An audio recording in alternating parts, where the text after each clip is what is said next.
Hello বন্ধুরা, Illuminati নামটার সাথে পরিচিত নয় এমন কাউকে হয়তো খুঁজে পাওয়া যাবে না। যেখানে আছে রহস্য কিংবা চক্রান্তের গন্ধ, সেখানেই যেন ইলুমিনাতিকে খুঁজে পায় অনেকে। ষড়যন্ত্র তত্ত্ব আর ইলুমিনাতি যেন একই মুদ্রার এপিটোপিট। কিন্তু কি এই ইলুমিনাতি?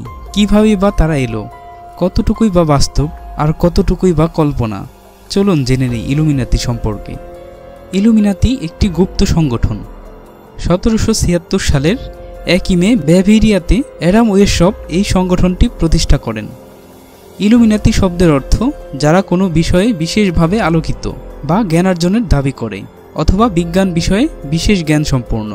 প্রচুর ষড়যন্ত্র তত্ত্ব মতে শক্তিমান সিক্রেট সোসাইটি ইলুমিনাতি মূলত এই বিশ্বের সকল প্রধান ঘটনা নিয়ন্ত্রণ করে। এমনকি এও বলা হয় ফ্রেঞ্চ বিপ্লবের সূচনাও ইলুমিনাতিদের হাতেই। আবার নেপোলিয়নের ওয়াটারলু যুদ্ধের ফলাফল নির্ধারণ করে ইলুমিনাতি। তাদের সম্পর্কে ধারণা করা হয় শয়তানের উপাসনার মাধ্যমে স্বার্থ হাসিল করে ইলুমিনাতি। খ্রিস্টান ও মুসলিম ষড়যন্ত্র তত্ত্ব মতে ইলুমিনাতি একচোখা প্রতীক প্রমাণ করে যে ইলুমিনাতি হলো সেই সংঘ যারা একচোখা দাজ্জালের আগমনের পথ সুগম করছে। ইলুমিনাতির সঠিক উদ্ভব কারণ এখনও বিশ্লেষকদের কাছে পরিষ্কার নয়। নতুন পৃথিবী গড়া তাদের মূল লক্ষ্য হলেও আপাত দৃষ্টিতে ধর্মীয় কুসংস্কারাচ্ছন্ন সমাজের বিরুদ্ধে গুপ্তভাবে যথেষ্ট সোচ্চার।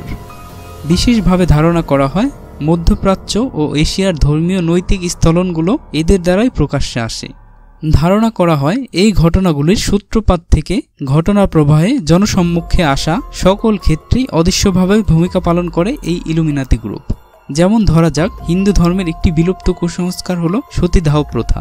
এই একবিংশ শতাব্দীতেও এমন কোনো ঘটনা হয়তো ঘটবে, তাও আবার ওই ধর্মের এক পুরোহিতের দ্বারা। এই সম্পূর্ণ ঘটনা এবং এর বিরুদ্ধে জনমত গড়ে তোলার জন্য এদের প্রচারণাকেই অনেকে কলকাঠি হিসেবে ধারণা করেন।